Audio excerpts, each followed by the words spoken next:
I used to hear the term IRB and I would just think NA. My brain would turn off. I would stop paying attention. I would think, I'm not a professor. I don't work in academia. I don't work in a university. IRBs are NA for my projects.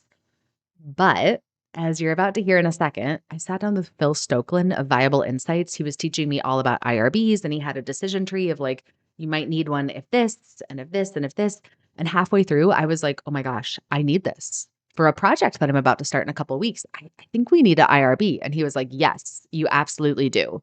So even if you're not an academic, you don't work in a university, please listen up because you don't want to go to IRB jail. You don't want to accidentally hurt the people that you're trying to help. So watch Phil walk through his decision tree and see if you might need one. And the answer might be yes. It might be yes, like the light bulb moment that I had.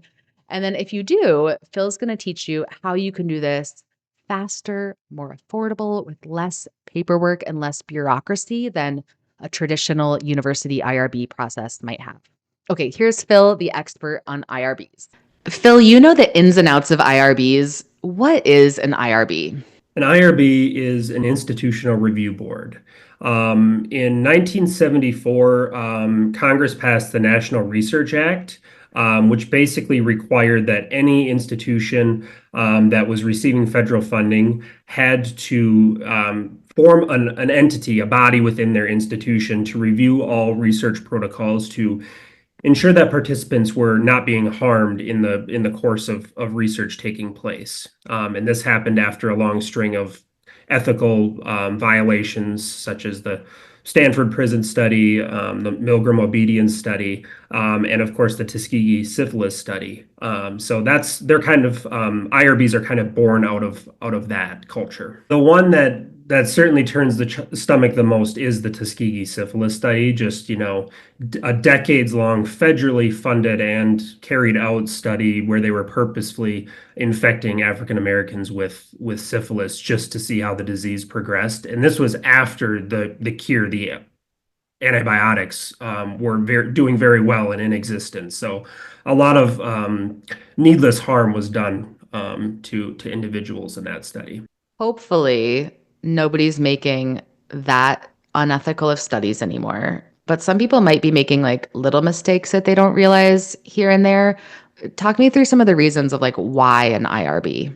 I mean, there are several reasons. Number one, engaging in an IRB is at its basic level participant advocacy. So if you want to, walk the talk and talk the walk, you need to be doing everything you can to ensure that the people that are providing their time, their data, that sometimes their bodies, then you need to make sure that they're being taken care of, and at the very least, they're not being harmed by what you're doing. So that's kind of the core element, is it's just participant advocacy.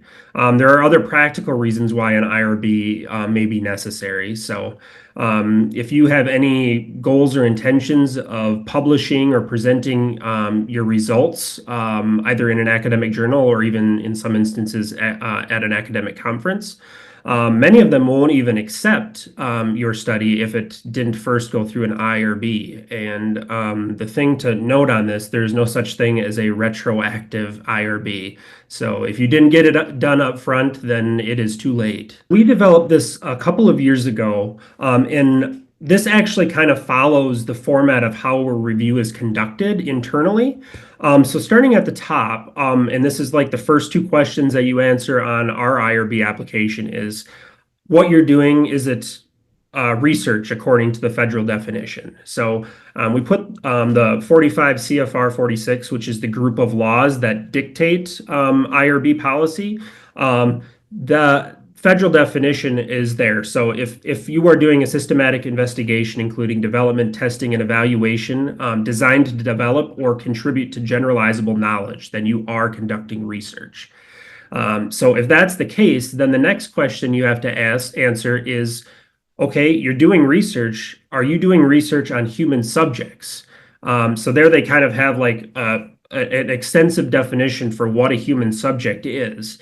So if what you're doing qualifies there, and you do intend to involve humans in your work, then you are conducting human subjects research, and then it's just a matter of calculus on the risk that the participants are undertaking. Number one, are you going to be conducting research on vulnerable populations, such as minors or incarcerated individuals, or Mhm.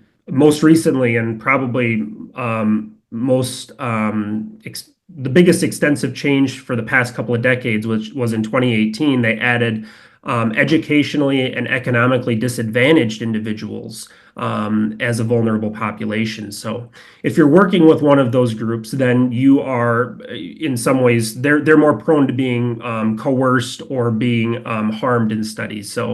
Um, so our three categories there, and these are our categories that we created just as kind of umbrella concepts for folks to kind of think through how risky what their protocols might be. Mhm. So, with one being the minimal risk study where there really isn't any harm that's higher than what a person might encounter in their day-to-day lives. And then category three being more significant risks, such as,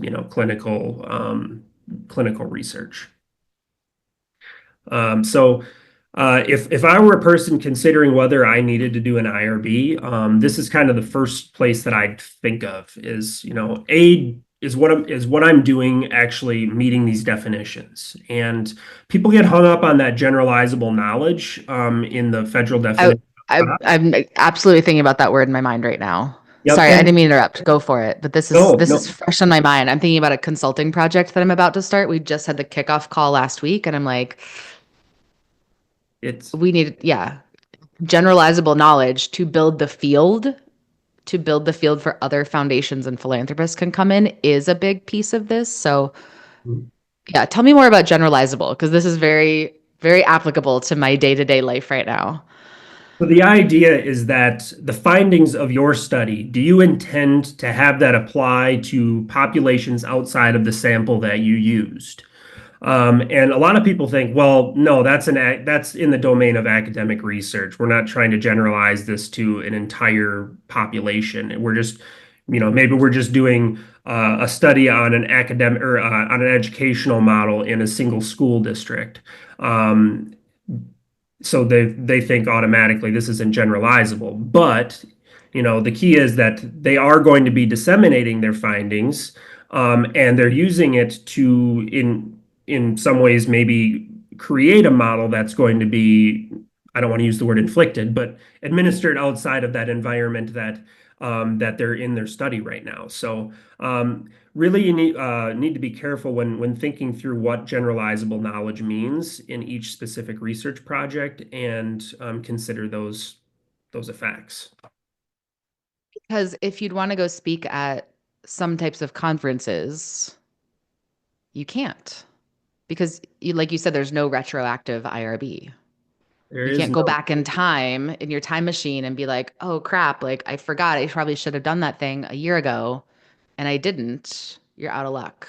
And there could be some pretty dire consequences. So, as I had mentioned when I was talking about the formation of IRBs, and the federal government saying if you're at an institution receiving federal funding, you need to do this.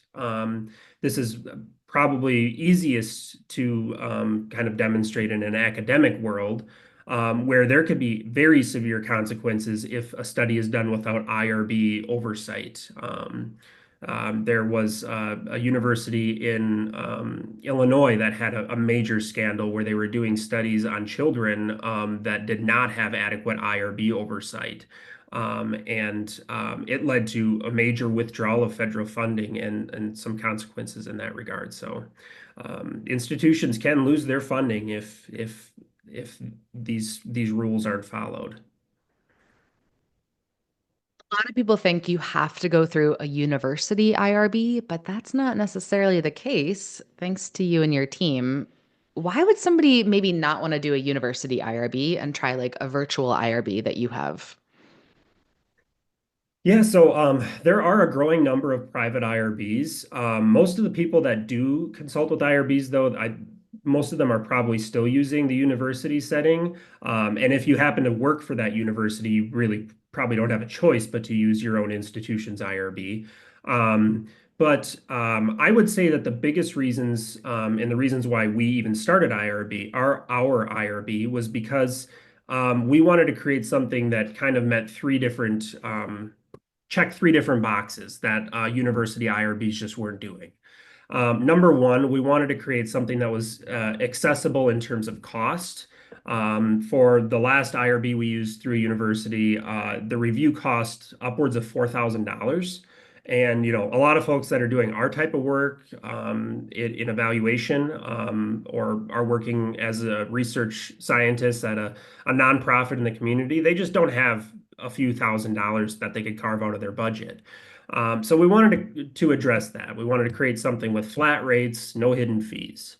Um, we also wanted to create an opportunity for IRBs that were more practical in terms of their turnaround times. So universities, they often, not always, but oftentimes will have turnaround times of up to 2 months. And that's not really also very feasible for folks that are doing fast-moving projects or timelines that don't have any fat to trim. Um, so that was the second thing we wanted to address. So our IRB has an average turnaround of 7 days, for example. And a lot of other private IRBs are able to kind of match that sort of turnaround. But this kind of leads us to our third checkbox that we wanted to address, which was making it accessible in terms of the process. So if you've ever gone through an IRB in higher education, you probably did not have a great experience because it's very bureaucratic, a ton of red tape and it makes sense because they have a lot to lose if something goes wrong in their IRB process. But when we set out to create our process, we wanted to see where we could trim away the stuff that wasn't actually necessary for our review to take place and for us to make informed decisions on, the ethics of a project that's being proposed. So, um, and that's kind of the biggest area of feedback we get is that our process is simple.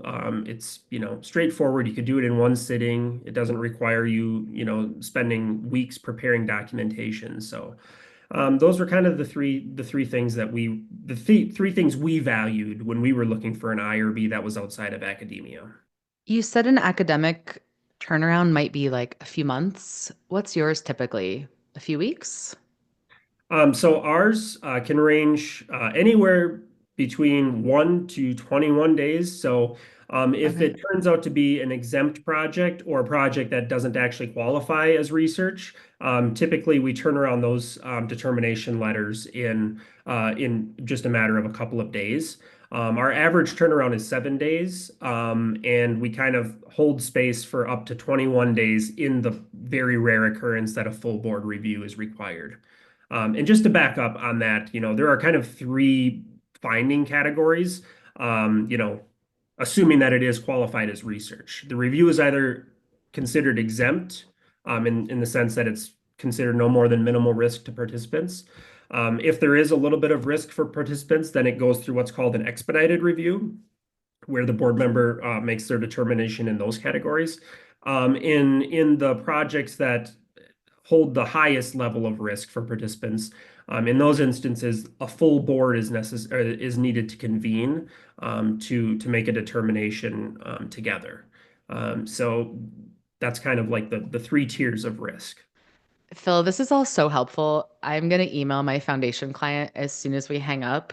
How do I learn more? How do I connect with you all? I love to hear that. So the easiest way to connect with us is either through our website, so viableinsights.com /verb. This is where you'll get details on everything from our new human subjects training, PPRE, which is protecting people in research and evaluation. It's comparable to what you'd find on HHS's website for their human subjects training or programming such as City program. So um, basically on here, you'll learn more about us, our background. You can set up a consultation with us here. And right here are the only two applications you'll ever need to use to engage our IRB. If you're ready to submit, or if you need to make a change to your project or request an extension. You can also find our FAQ on this website. And also, I'll share uh, our kind of process for kicking off a relationship with a new partner is as the IRB administrator, I like to set up a conversation, just a 10 to 15 minute Zoom call with folks to learn about what their goals are, what types of projects they're going to be submitting. That helps me start to think about what board member to pair them with. And also, it just provides another way for us to show that we're there to assist through the process, not to be just these auditors. We want to be a partner in the IRB process. We want it to be pain-free, and that's why I'm available throughout the entire application and review process to the extent that a partner wants me to be. And our email address to connect on that front is verb@viableinsights.com. Thank you so much, Phil. Thank you.